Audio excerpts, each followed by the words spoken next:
outside. We're coming down to start the month of May at Indianapolis. Green, green, green.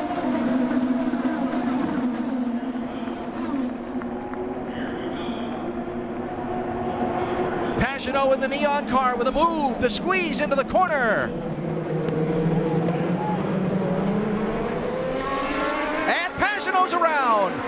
That's Jordan King off into the dirt as well in the 20 car. But Pagenaud keeps his foot in it and does not get stuck in the sand. King really clobbered him hard. Jordan King. And more cars off. Is that 21? Yeah, that's Spencer Pigot off in the other Ed Carpenter racing car. Disastrous first lap for them. But a great lap for Power and Bourdais. A big result, guys, of cold tires. Remember, the guys just got in the track, a couple of warm-up laps. Tires are not up to grip. And as you see, we call that also the kitty litter. Once you're in that, you don't get out, do you? No, you don't, and it is very frustrating. Jordan King, the 24-year-old from England, and just his 4th IndyCar start. This the first track that he got some testing laps in before going racing in an IndyCar here. Qualified really well, has been fast in all the practice sessions, but didn't get out of turn 2 on lap 1. And all that is for nothing, since he didn't even get past the second corner. Here's Ed Carpenter, who I don't think is very happy right now because their car was very quick.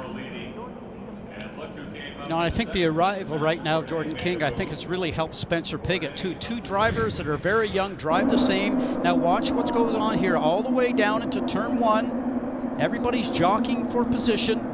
Look how Bourdais just forced his way past him. Around on the outside of the red car on the inside, that was obviously Wickens, but here this is where everything starts to go away from each other. Ooh. So that's something. That was Newgarden, I think, that got into the side of Pagenaud, made him check up. Now watch this. And then King got him from behind.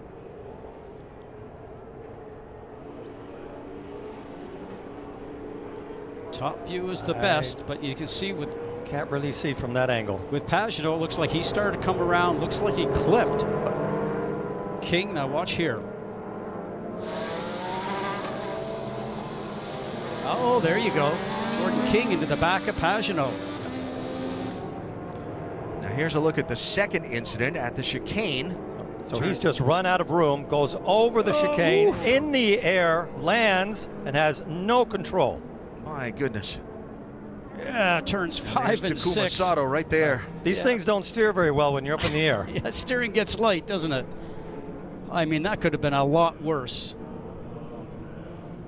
You know, in that instance there, he probably should have just tried to avoid the curb and go around the outside, but you try not to do that, Eddie, because you know that you incur a penalty. So it's really a tough situation to make a last-minute decision like that. I'll tell you who was really quick on his feet was Pagenaud. He was totally not expecting to be hit. He spun, kept his foot in it, and kept on rolling and got out.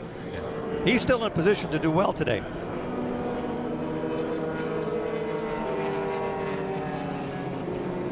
All right, well, it wasn't really turn 1, it was turn 2, lap 1. It was turn 1.5. And then turns 4 and 5.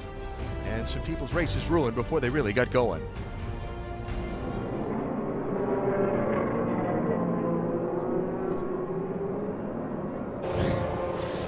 All right, here's the Castroneves onboard.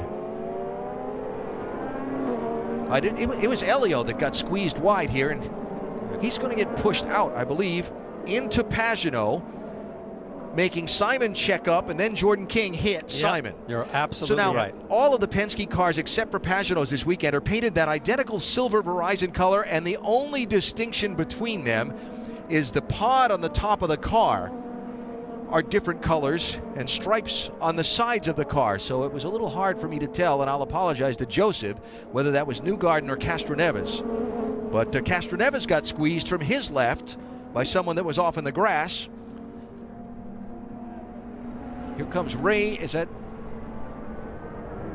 You know, and that's just a function of everybody going for the same piece of real estate all the time, and it funnels down there like you mentioned, Eddie. So it is very difficult. And as race drivers, we're not very good at varying